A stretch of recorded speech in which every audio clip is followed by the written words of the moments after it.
So today we learned a little bit about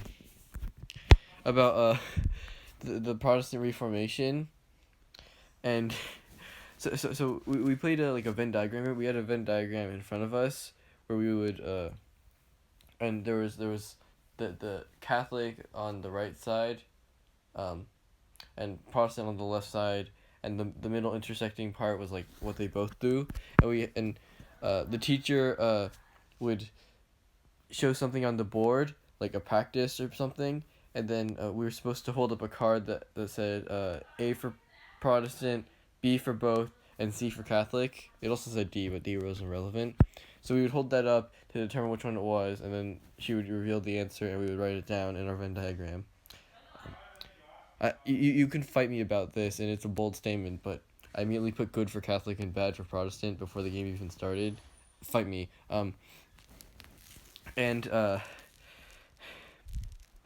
I did that, and I got all of the things correct, except for one thing, which was whether or not the baptism and the Eucharist are just Catholic or if they're both.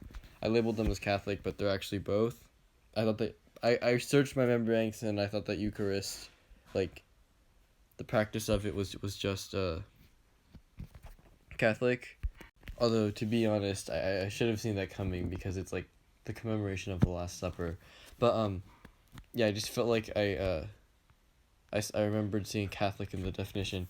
And anyway, so that was epic. And then there was one thing, I think it was whether tradition, I believe it was whether or not tradition is an authority in Catholicism or not.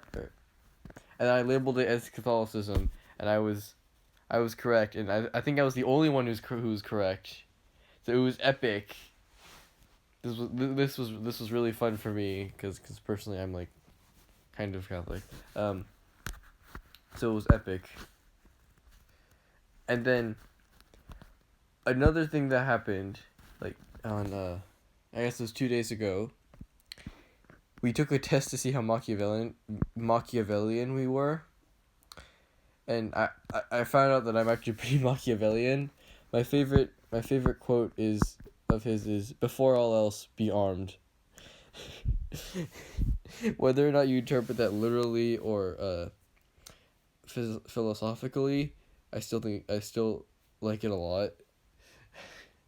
And then today we were reading out like quotes of his, or statements, I guess, that we really agree with or disagree with. And there was one that was a really long statement that actually said that it basically just means you can't have good without evil, or like if you do something good, there will be some aspect of evil that has to come with it, which I think applies frequently, but not all the time. But the way that Machiavelli describes it is really long, so I wanted to just state that, and like the whole class probably wouldn't be able to understand, since a handful of the statements they couldn't understand, that were on like the physical test. But yeah, so that was fun in history class.